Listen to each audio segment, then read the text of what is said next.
Get ready to dive deep into the heart of the political storm, right here on Pollitt-Tics.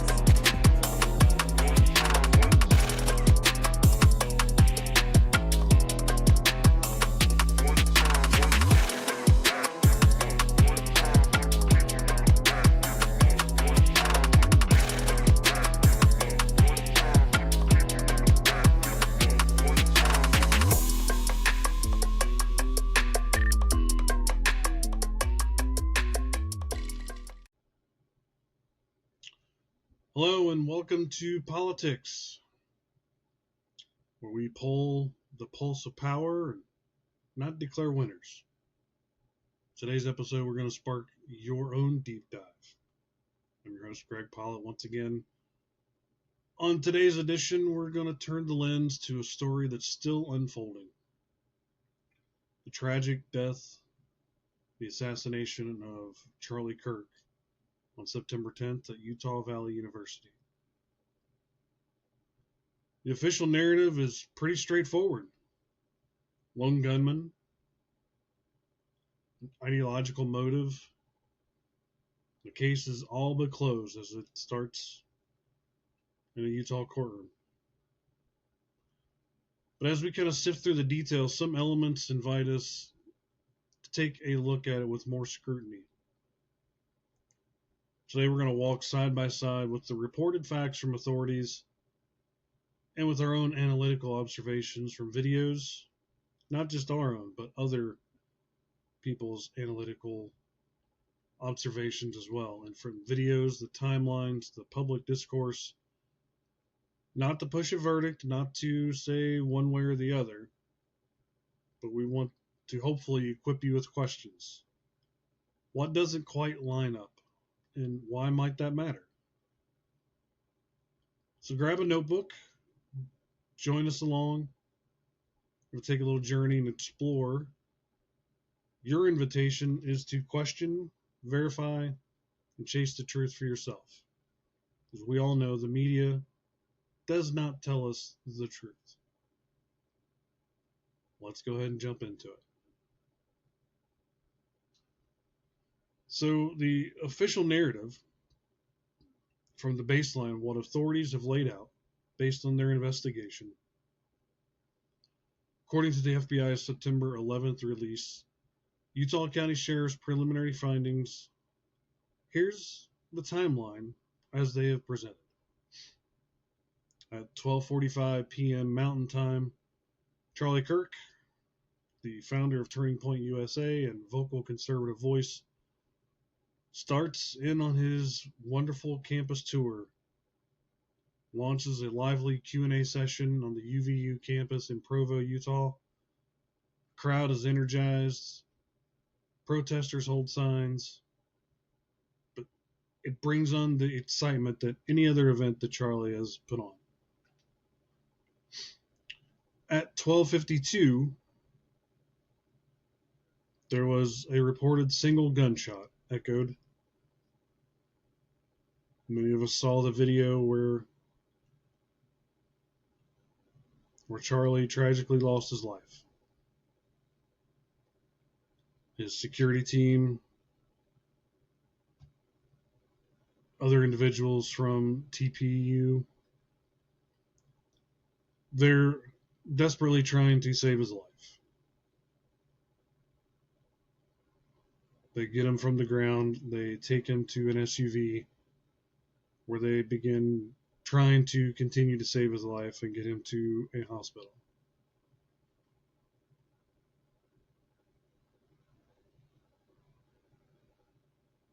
At 1:15 local time, he is officially passed away.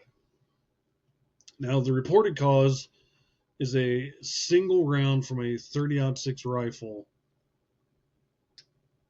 entered his neck, shallowly under the skin, no exit wound noted. In a very tragic video that many of us got to see around the world, but not as horrifying as the people who got to witness it live, who were there. And some of those witness statements at the event will end up being very important in how this is laid out, investigated, prosecuted, and determine guilt or innocence of the suspect in the spotlight, Tyler Robinson, who's alleged to have pulled the trigger. He's 22 years old, from St. George, Utah. Apparently no criminal history, a former electrical apprentice.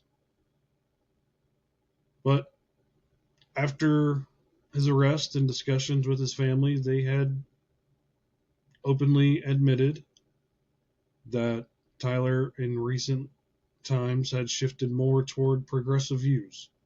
They are admittingly, they are more conservative, and they've noticed the change in Tyler, including his support for trans rights and frustration with figures like Charlie Kirk.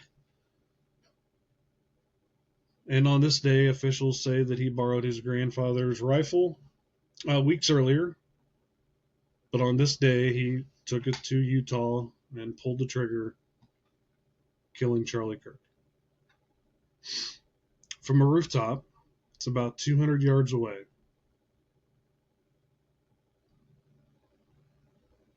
Now, after that event, he apparently allegedly texted his partner to check a note under his keyboard. Words in his own admitting that he was going to seize the moment against Charlie Kirk. After he pulled the trigger, he roughly gets about a mile away, where he abandons the rifle in a towel, and after a 33-hour search, contacts his family. He contacted his family on September 11th, my apologies, the evening, in a call where he reportedly expressed remorse over hate in the world and arranged his surrender with his family. Charges were filed swiftly: aggravated murder, obstruction, and more. And in Utah, the death penalty is in play. Arraignment is coming up for October 15th, and prosecutors are saying the motive is purely ideological clash with no wider network, which meaning there's no other perpetrators, there's no grand conspiracy, there's no other people that help plan or fund or make this event happen. It's a pretty contained story. You have clear actors, solid on paper, a linear path, but as with any high-stakes event, details that emerge prompt us to pause and to probe and to think about what the official story is. Some of these pieces don't really snap together as neatly as they're laid out. So let's explore some of those analytical angles drawn from some of the circulating reports, eyewitness accounts, forensic discussions. These aren't declarations of doubt, they're highlights worth your own review. How do they set against the official timeline? Do they set for your perspective? Do they shift it? Or do they reinforce the official story and what you believe? So let's start with some of the high observations that are being highly critically scrutinized throughout the wonderful world of the internet sleuths all across the globe. So reportedly, Tyler used a high-powered rifle, a 30-06, with a single projectile going into Charlie's throat. Now, there are people that have analyzed this, ballistic experts, in public forums that say that a 30-06 at a range typically punches through soft tissue with significant force. And anybody that's ever shot one or has been hunting with one or went to the range with one can tell you that it's a pretty good size entry wound. entry wound is not very large. The exit wound, I'm sorry, I want to correct that, is usually larger, very significant, a lot of damage. So when we see the slowed down footage from a scene in this initial, it's brief, it's localized, it's a lot of blood. Some experts seem to think that the shot came from a different angle, from a different type of weapon that possibly may have came in from the rear and possibly attacked his spinal cord, which is why we see the locking up of Charlie in the video with instantaneous nerve damage to create that.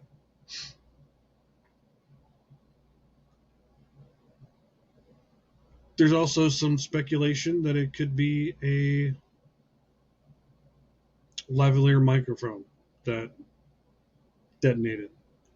Now, in the video, when you watch the slowed down footage, you can see in Charlie's right area, as the impact happens, his shirt puffs out and up. So if we analyze that from a bullet perspective, if someone out here is shooting me, the force of the bullet is coming at me. Okay, so wherever that bullet would be hitting would be directing that, in theory, correct? So how does it puff the shirt out and pull it up and away? To me, that would be saying that there is something on the inside of Charlie's shirt that possibly detonated, because coming outward would puff the shirt out and create avenue for gas to escape the easiest route, which would create that same visual effect that we see. And upon looking at that slowed down footage, we can see as the shirt puffs out what looks to be like a vapor cone.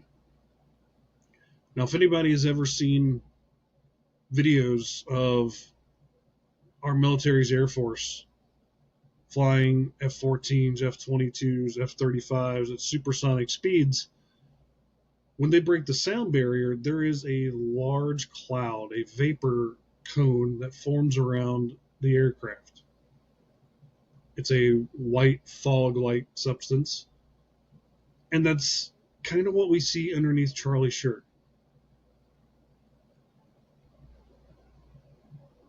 Now, some theories have said that the bullet from a different angle could have hit that and detonated the microphone, caused the battery to explode. Me, myself, I tend to think that it's probably along the lines of what we saw with Israel doing to terrorist leaders. That was all over the news. They intercepted the manufacturing of pagers, rigged them to explode, and then allowed them to be shipped to people that they knew were involved in the terrorist organization. And then one day, they decided to call in that wonderful threat with those pagers that detonated and killed many members of Hamas and other terrorist organizations. So when I see this puff of cloud under Charlie's shirt, it automatically takes me to that. That's my perspective. I'm not saying that I'm right or am 100% correct on this, but it appears to me that is likely what happened, in my opinion. We don't have an autopsy. We don't have anything else to see or verify or test that is public. But if my hypothesis is correct, that would mean that something detonated on or around under his shirt that could have drove a projectile into his heart, up and out the neck at an angle. And as we watch the video, we can see the microphone is magnetic. That's clearly under his shirt, and depending on how it's positioned, could create that trap. But something definitely is weird under the shirt, because if you shoot a gun, all the smoke, all the detonation, all the gases are right there at the end of the muzzle of the gun. They don't travel downrange at the end of the projectile and create these vapor cones or create the gases there. That just doesn't happen. So something is fishy with that. Whether that's the direct cause of what took Charlie's life, I don't know. But it's very highly questionable.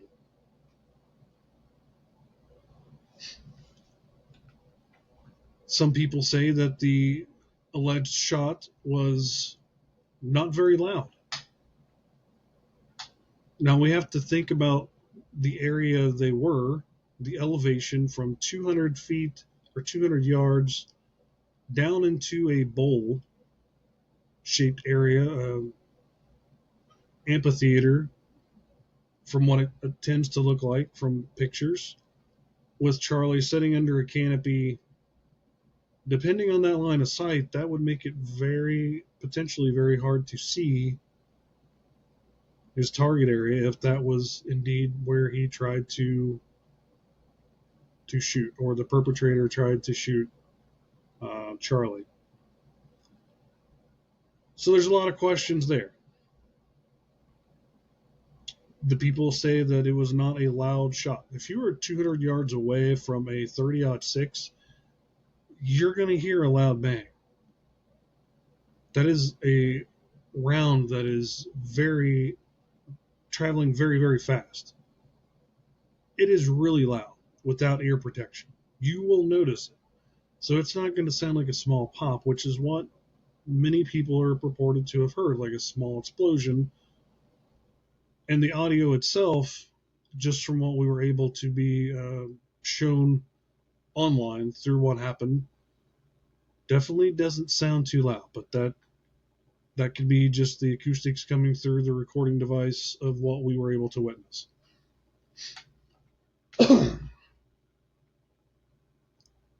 But it's details like this that are ignored in the media, that are not being presented in the media, that are not being discussed, that brings up questions on whether the events have been laid out are as factual as they have been presented. That's not me necessarily saying there's an FBI cover-up or anything of that nature. What I do think is that Kash Patel and Dan Bongino haven't been in the mission very long. They are still trying to get rid of a lot of bad actors that were in the FBI under the previous administration that helped weaponize the government. With DEI hires and everything else, I'm not sure that maybe the best agents may be getting the best information and evidence to this case. That could be from lack of training, could be lack of information. But to me, it just seems like it's all wrapped up in too neat of a little bow ready for everyone to take.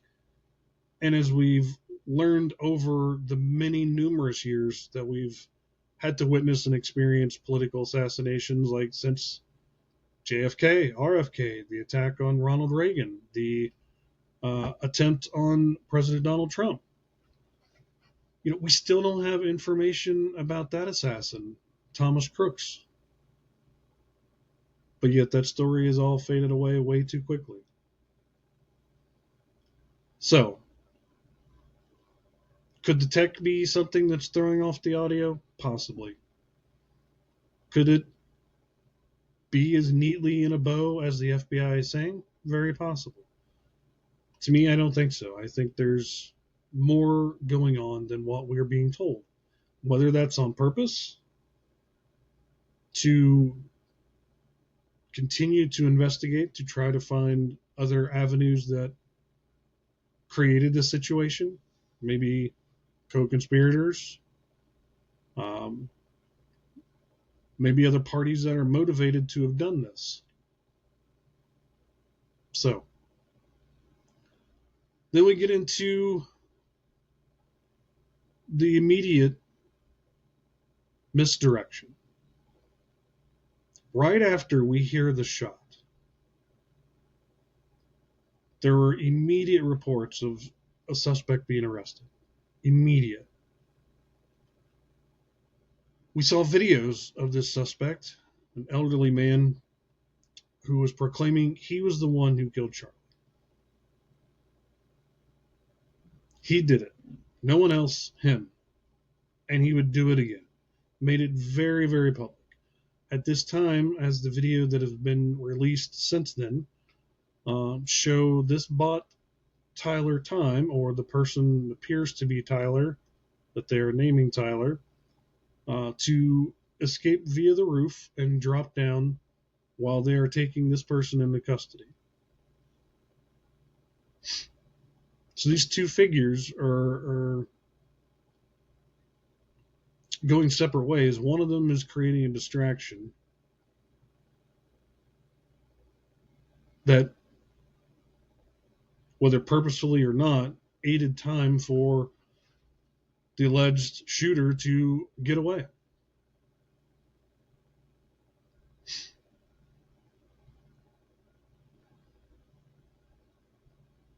Eyewitness clips reveal that subtle hand signals among protesters, also among security detail,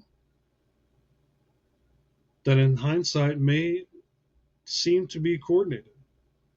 Like they could have been signaling the shooter to take the shot, or whoever is behind the murder of Charlie Kirk to do what they did, whether it's the shot with the 30-06 and exploding microphone or other way. Something doesn't add up. And this distraction is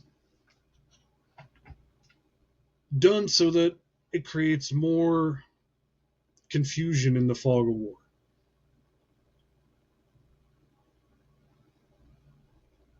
Anytime there's a car accident or bank robbery or anything of that nature, the sooner you can get the witness statements, the eyewitness statements, the better. Because the longer it goes, they don't become as accurate, which has happened in numerous cases because of the fog of war. Your brain starts filling in missing pixels, if you want to put it in a digital format, of the story, and details are escaped, like was the perpetrator wearing a bandana, or was he wearing sunglasses when he robbed the bank? Did he actually show a gun, or did he just say he had a gun? Like all these things, your mind starts to fill in when you don't remember in the fog of war. So this is, to me, seems to be definitely a plan to do that, to create more confusion, more distraction, to confuse the entire people that witnessed what they saw, to throw off the suspects.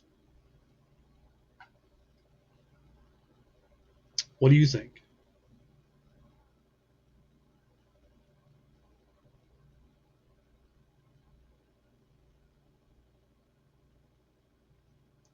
It's definitely things that we need to question.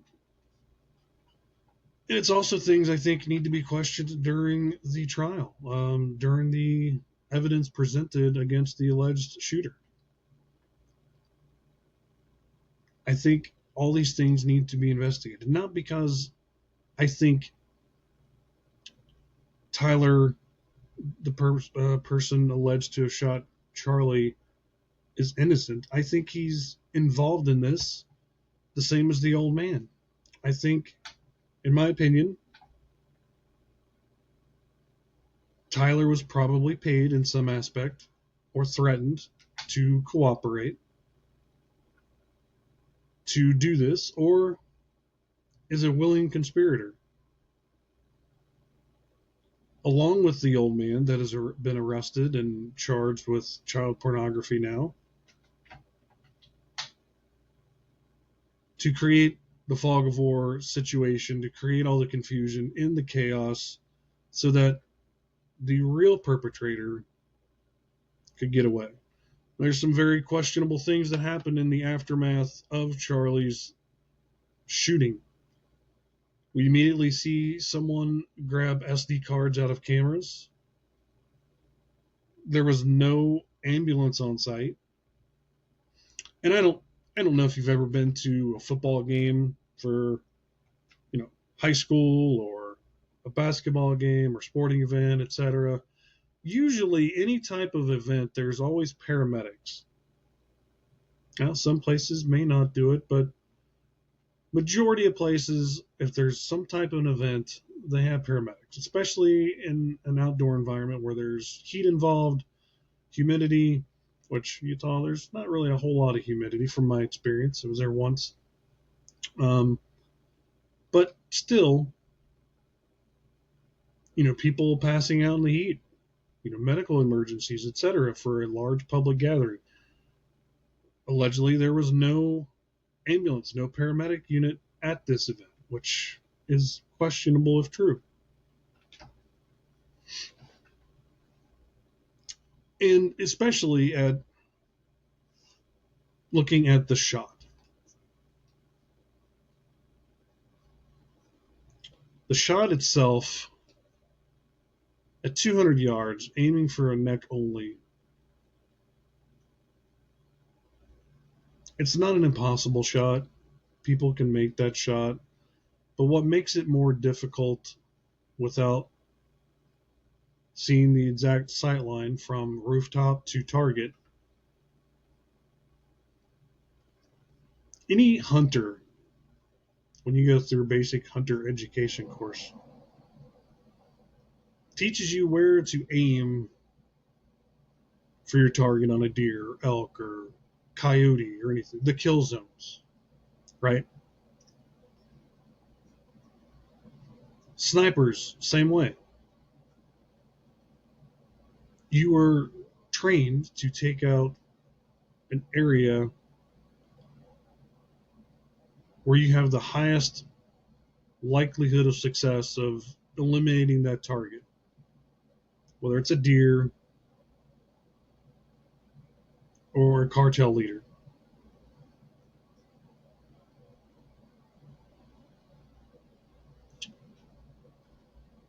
That makes that shot very difficult. The same as with President Trump. President Trump turned at the last second to narrowly avoid becoming another victim just like Charlie.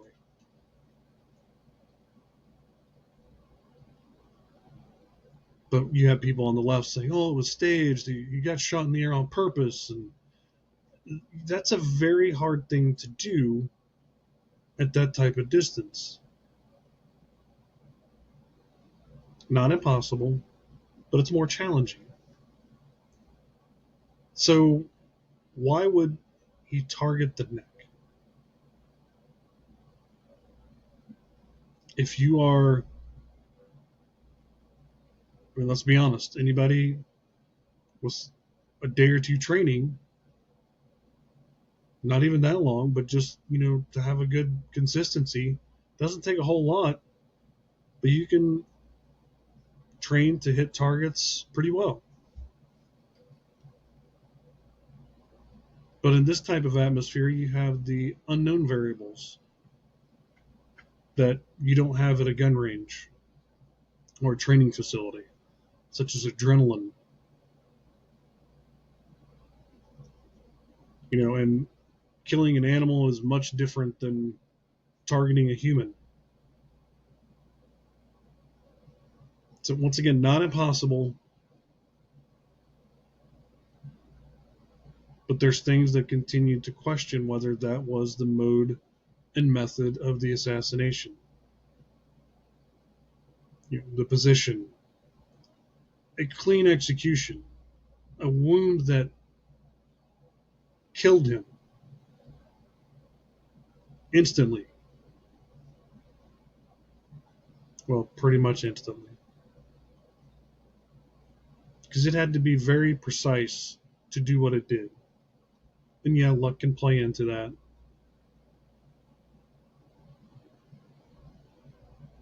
Also, there are people that said there was no visible muzzle flash in any available angles of video, eyewitness reports, which is pretty odd for a daytime rifle discharge.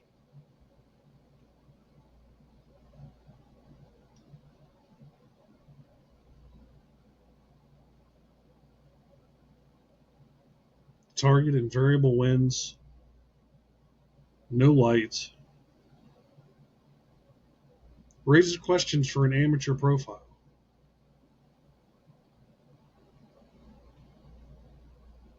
We see him in video and still photographs of allegedly going to the rooftop in the stairwell.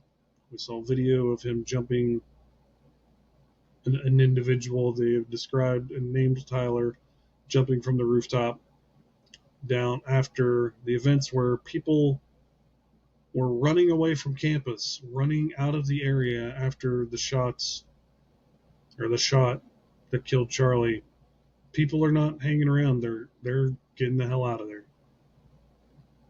But yet, in some of the video that we see of the individual jumping off the roof, we see no one leaving, no one running away in the distance around the corner into the parking lot.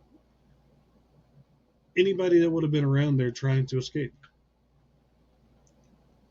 So, some people have also suggested that in those videos, there is people that disappear in the video. You can see them walking along the pathway or in the parking lot in the distance and then suddenly disappear.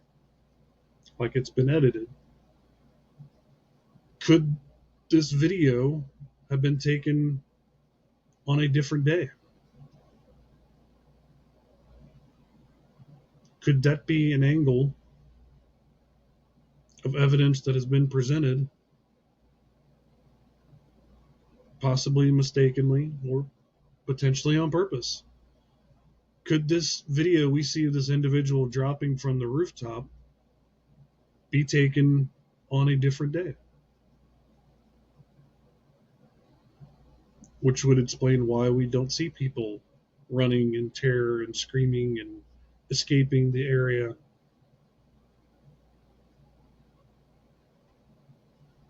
Other things to question.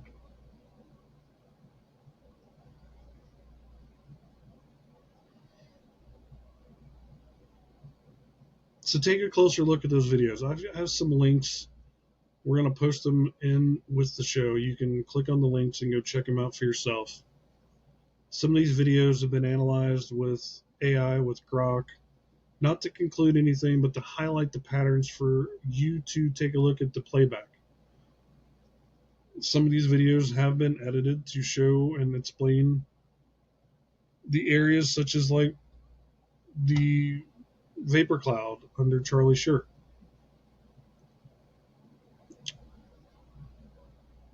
And no means am I saying these are 100% factual as presented. But if we're to scrutinize what we see, if we're to scrutinize the official story, the official footage on Twitter, for example, in mid-sentence, you can see Charlie's collar, the subtle shift and inflation, then release, and the audio arriving a hair early relative to that distance in physics.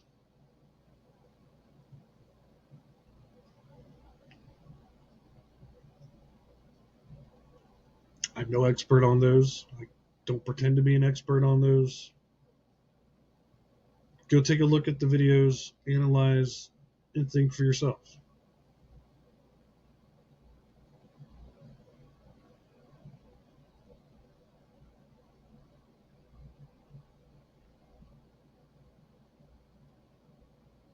Grok has said there are no manipulations like deepfakes, but there are inconsistencies with synchronicity of events in the videos and physics.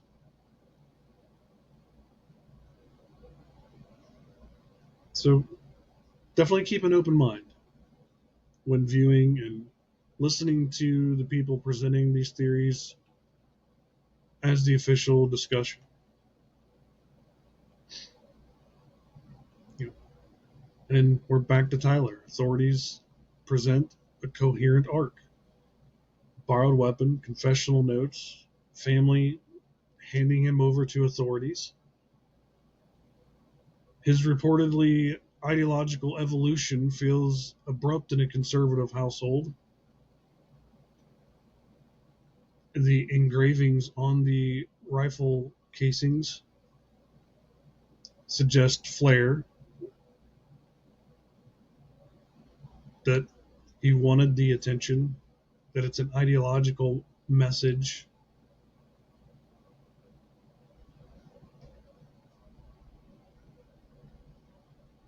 The allegedly disassemble and reassembling of the rifle after he left the rooftop.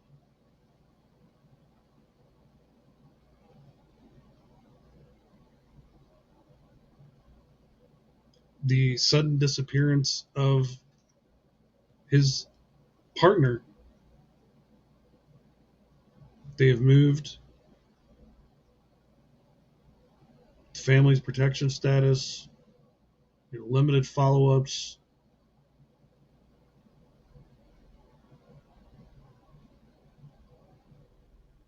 Your due diligence here in asking questions could help or hurt the case.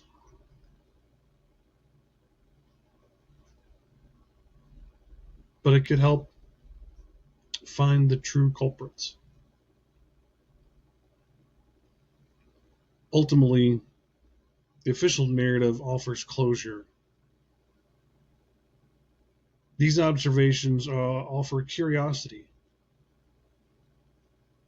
Charlie was a very inspirational person for many people. To have a conservative voice silenced in that manner. And the reason why I frame it that way is because look what they tried to do to President Trump.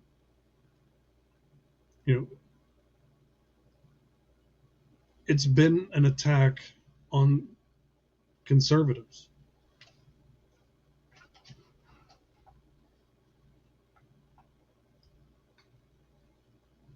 His passing has rippled through society. We've seen videos from South Korea, other countries around the world, the UK, of course, the United States, multiple colleges and universities, people marching in Charlie's honor.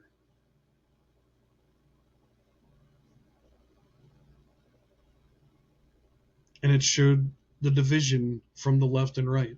So far, in fact, where the left, not all, but many people on the left, celebrated the murder of a man, a husband, a father, a son, above all else.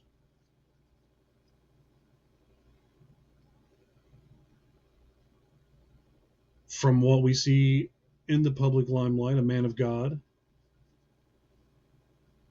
not perfect, conflicted, as many of us are, but still trying to do his best to live like Christ from public perception. I never met the man. To not force you to believe what he believed, but for you to understand what his beliefs were.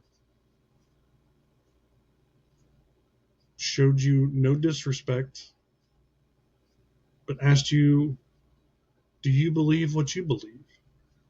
And if so, prove him wrong.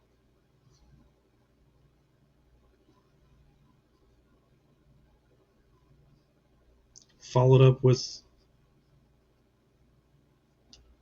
his widow in the memorial, forgiving this man that they say killed her husband. It's a very powerful thing.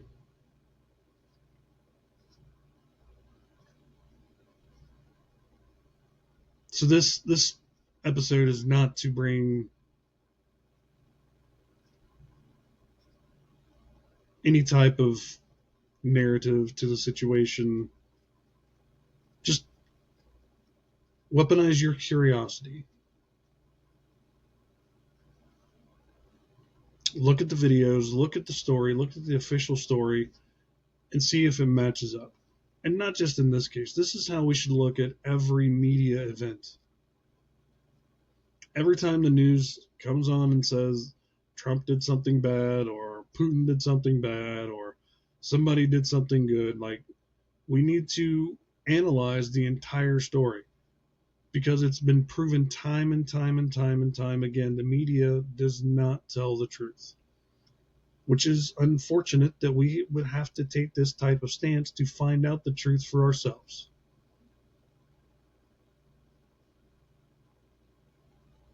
So question this not out of cynicism, but for a commitment to clarity.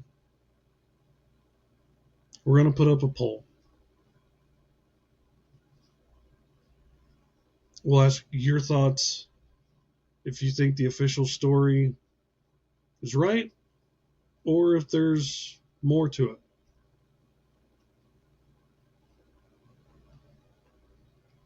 So be sure to hop over, take our poll. Be sure, no matter where you are, wherever you're seeing this video or hearing this audio, like, share, subscribe, share it with your friends.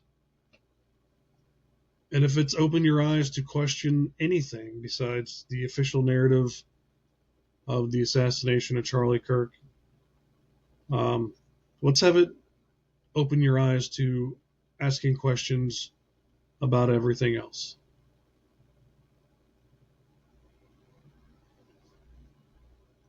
That's it for today's politics episode. As I said, be sure to share, subscribe, whether it's on YouTube, Spotify, Rumble. Share, like, subscribe, hop on board. Let's continue to make this thing grow. With that being said, guys, have a great night.